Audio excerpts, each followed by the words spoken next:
Welcome to the deep dive. Today, we're tackling something you see debated a lot, especially after tragic events: school safety. Specifically, things like metal detectors and these newer weapon detection systems. It's a really important topic. These devices, they're very visible, right? They signal security. Exactly. After something like Parkland in 2018, the calls get louder for more security, often meaning these detectors. But, what's the real impact? Well, that's what we dug into. The research gives a much more, let's say, complicated picture than you might think. Effectiveness, cost, the whole student experience. Yeah. It's all in there. Okay, let's start at the beginning then. When did we first see metal detectors popping up in schools? What was the context? Right. So they started appearing back in the 1980s, primarily in big urban areas, New York, Chicago. And why then? What was the driver? It was really part of that larger get tough on crime wave, Yeah. trying to prevent violence in schools through these visible measures. By the mid-90s, maybe about 1 in 10 schools had them. 1 in 10. Okay, that's pretty significant. Did that trend just keep going up? You'd think so, especially after events like Columbine or Sandy Hook. We did see small bumps then. Right. But perhaps surprisingly, the overall use of those traditional metal detectors, fixed or handheld, it's actually kind of levels off, or even decreased a bit since the 90s. Really? Decreased? Yeah, like look at the 2015-16 school year data. Only about 4.5% of schools used random metal detector checks. That's actually down from over 7% post-Columbine Huh. in daily searches. Even lower, Yeah. under 2%. What's interesting is that other kinds of random checks, like locker searches or pat-downs, they're actually more common now, even in schools that do have metal detectors. Okay, so let's get to the core question, though. Do these things actually work? Do they prevent violence or reliably find weapons? They look secure, but is that the reality? Yeah, this is where it gets really interesting.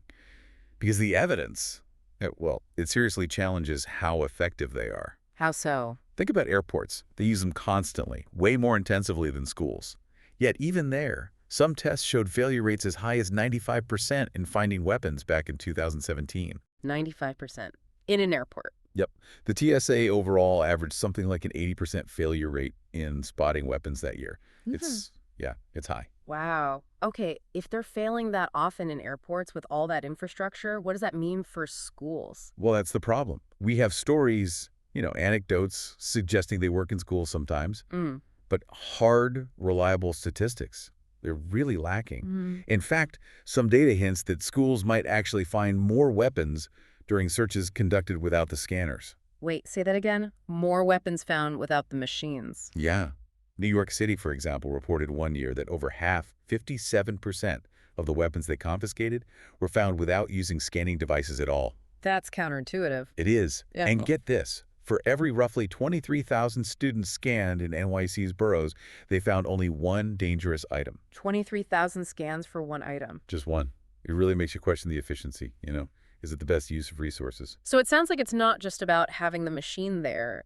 The way it's used, or maybe not used, is key. Absolutely. Yeah. The human element is massive. Yeah. Staff often don't get enough training. Sometimes the detectors aren't run the way they're supposed to be, Heard. according to industry standards. What? Or they might even be broken or just Oh. turned off. Turned off. Seriously. It happens. Budgets, staffing, maintenance issues. Yeah. And this isn't just theoretical, right? We have, sadly, real-world examples where detectors were present but didn't stop an attack. That's tragically correct. Red Lake High School, Minnesota, 2005. The shooter actually shot the security guard who was operating the metal detector Oh, my God. and then just walked right through it with multiple weapons. Unbelievable. And similarly, LAX Airport, 2013, a gunman shot a TSA agent, bypassed the checkpoint, and kept firing inside the terminal. So if these systems can be bypassed, or if the human running them is the first target, it really undermines the whole idea of them being this impenetrable shield, doesn't it? It forces you to ask, what is their actual protective value versus the perceived value? Okay, let's shift gears a bit. Effectiveness is one thing, but what about the practical side? The cost money, time, resources. Right. Huge factor. The machines themselves, they can range anywhere from, say, $1,000 up to $30,000 or even more. 30,000 for one unit. Yeah, though the ones most suitable for schools are usually in the $4,000 to $5,000 range. Yeah. But still, for many schools, affording even one is a struggle. Let alone enough for every entrance. Exactly. And that's just buying it. Then you've got maintenance, repairs, replacing them when they get old. It's an ongoing expense, and it's not just the machine itself, is it? You need people. Precisely. You have to budget for staff to run them. And it's usually not just one person per machine. How many are we talking? Often you need someone monitoring the screen, someone else ready with a hand wand for secondary checks, maybe someone checking bags, plus a security guard or officer overseeing the whole station. Wow, that's a lot of personnel for one entry point. It is. And they all need training, ongoing training. So, what does this mean for the school day itself? All this screening must take time. A significant amount of time, yeah. The process can be really slow, especially in big schools. Like causing delays. Definitely. Some schools have had to push back their start times or get creative with scheduling, like staggering first periods just to get everyone inside. You mentioned New York City earlier. Right, they stagger first periods because they have something like 91,000 students going through metal detectors every single day across dozens of high schools. 91,000 students daily. That's incredible logistical pressure. It is. And often, to maintain that image of security, the checkpoints can't just operate at the start of the day. They might need to be active throughout the day. Okay, this is a lot on the practical side, but let's talk about the students themselves. What's the psychological impact? What message does walking through a metal detector every morning send? That's such a critical piece. On one hand, yeah, it's a visible sign. It shows something is being done. Maybe that reassures some people. Right. But interestingly, a lot of research finds the opposite effect on students. Students in schools with metal detectors often report feeling less safe than students in schools without them. Less safe. Why would that be? They're also more likely to perceive their school environment as being more violent or disorderly. We found this quote from a 12-year-old girl in D.C. She said she felt like a criminal just walking into her own school. Like a criminal. That's powerful and deeply concerning. Does this also spill over into issues of fairness or equity? Absolutely it does. Big time. There are constitutional questions, about unreasonable searches under the Fourth Amendment. Students do have rights. And beyond the legal side. Well, there's strong evidence suggesting the placement of these detectors can be discriminatory. They tend to be installed much more often in schools with higher proportions of students of color. Can you give an example? Again, look at New York City. Almost half, 48% of black high school students go through detectors daily. For Hispanic students, it's 38%. But for white students, only 14%. Wow, that's a stark difference. It is. Studies confirm Black and Latino students are significantly more likely to encounter them. And you can imagine how that feels. Like you're entering a prison, not a school. Or like the school staff sees you inherently as a potential threat. So the very measures intended to protect the learning environment might actually be damaging it, creating fear and mistrust instead of safety. Research really points that way. These kinds of restrictive, visible security measures can harm the overall school climate. They chip away at student rights. And the consequences. Sometimes minor misbehavior, things that used to mean detention, can get escalated quickly, resulting in arrests, referrals to the juvenile justice system. Instead of being handled within the school. Exactly. The National Association of School Psychologists actually warns against putting too much emphasis on just physical security. They say it can undermine learning without actually proving it makes kids safer. Is there evidence linking these measures to less violence? That's the thing. There's no clear evidence they prevent school violence. And some studies even suggest an association with more school crime, more disruption, higher levels of disorder. More disorder? That seems completely backwards. It does. But maybe it speaks to that breakdown in trust and climate we were just talking about. Okay, so we focused on the traditional metal detectors, but technology moves fast. We're hearing about these new weapon detection systems. What are they and how are they different? Right. This is the next evolution, often using AI, artificial intelligence. The key difference is they're designed to look specifically for threats, guns, bombs, rather than just any piece of metal. So less likely to go off for someone's keys or phone? Precisely. The idea is you can walk through normally without taking everything out of your pockets, taking off belts, jewelry, none of that. That sounds much faster. Much faster.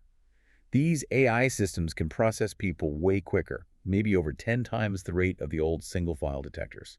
Some claim up to 1,800 people an hour per lane. 1,800 an hour. That would certainly address those morning bottlenecks. And what about the equity concerns? Does AI help there? Well, the claim is that the AI makes the initial scan more objective. It reduces the human judgment call at that first stage, potentially reducing profiling. And if it does flag something? The idea is any secondary check is targeted only to the specific area alerted, like just checking the backpack, not a full pat down. Yeah. It aims to be less intrusive. Are these actually being used? Yeah, they're being piloted and adopted. Fairfax County in Virginia, for instance, is trying out a system called CEIA OpenGate.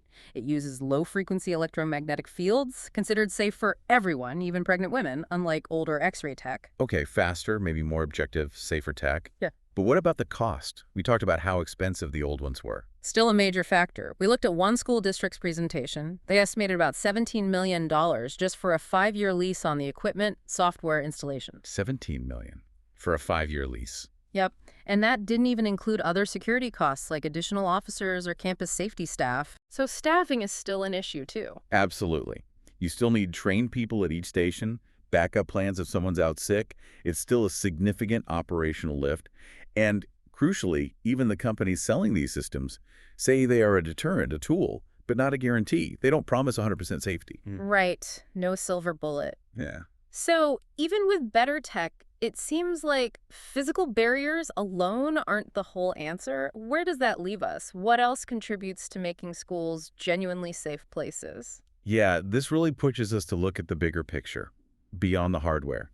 Research from places like the RAND Corporation highlights something called Behavioral Threat Assessment and Management, BTAM. PTAM, what does that involve? It's about proactively identifying students exhibiting concerning behaviors and then intervening supportively. Not just removing the student, but figuring out why they're struggling and connecting them with help. So focusing on the why behind potential threats. Exactly. Using things like mental health support, counseling, academic help, tailoring interventions to the student and the school context. It's about support and prevention, not just reaction. This sounds like a very different approach. It is. And organizations like the Education Trust echo this. They argue for shifting away from what they call punitive, hardened systems. And investing in what instead? Investing in relationships, trust between students and staff, engaging curriculum, fair discipline policies, creating a welcoming environment with wraparound services, health, mental health, social support integrated into the school. Building a supportive community, essentially. That's the core idea. We also saw that New York Civil Liberties Union report you mentioned earlier, looking at schools that actually removed metal detectors. Right. What did they find? It seems counterintuitive to the usual narrative. Their study looked at 6 NYC high schools. They found that by focusing on creating safe, nurturing environments without the detectors, without aggressive policing or zero-tolerance discipline, they saw improvements across the board. Better attendance, kids staying in school, higher graduation rates, and significantly fewer incidents, both criminal and non-criminal, and fewer suspensions. Fewer incidents without the detectors. Dramatically fewer in some cases. It strongly suggests that focusing on relationships, support, and positive climate can be much more effective at creating real safety than just physical security measures alone. Wow. Okay, what a journey. We started with the image of the metal detector as the symbol of safety, but this deep dive really complicates that. It certainly does. The traditional ones have real question marks around effectiveness. They cost a lot in money and time, and they can genuinely harm the school climate and make some students feel less safe, especially students of color. And the new AI systems, while maybe faster and more objective, they aren't a magic fix either. Still costly, still complex to run, still not a guarantee. Right. They're tools, but maybe not the most important ones. So ultimately, it seems the research is pointing away from just building higher walls physically or technologically. It's pointing towards building a stronger foundation within the school walls. Exactly. Prioritizing positive relationships, addressing mental and behavioral health needs proactively, fostering an environment where students feel they belong, feel supported, and feel safe because they trust the people around them. So the question for you, listening, might be, when we talk about making schools safer, are we focusing only on the visible deterrence at the door? Or are we truly investing in the well-being, the trust, and the supportive structures that help every single student thrive?